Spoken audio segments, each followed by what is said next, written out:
Good evening. No government in this province has ever attempted this before. The Ford government is capping public sector wages, more than 1 million public servants, to 1% for 3 years. It is sure to start a war with unions. We'll have their reaction coming up with our team coverage, but first, the details. Action must be taken, and that everyone must do their part. Ontario's interest payments on the debt are the fourth largest item in our expenditures. Think about what we could use that money for. The ayes being 64 and the nays being 40, I declare the motion carried.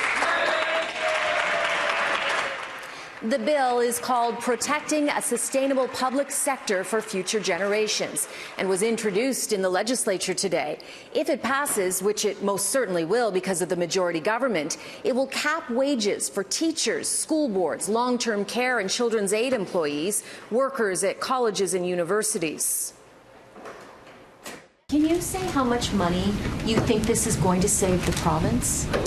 I don't have a specific number in mind. I do know that compensation is roughly 50% of total expenditures in government. We've said that's about $72 billion. So for every 1%, that's about $720 million.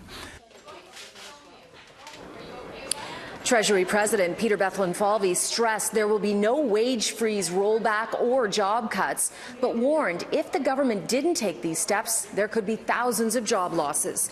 In April, he started consultations with unions. Many say it was just a ploy to make it appear that the government was not interfering in collective bargaining.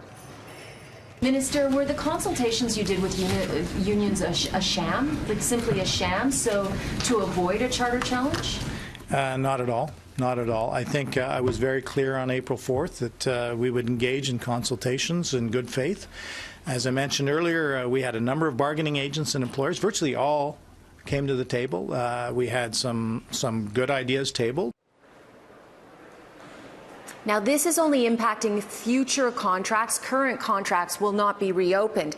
And a key question is, can unions challenge this on constitutional grounds? Well, as I said, this has never happened in Ontario before.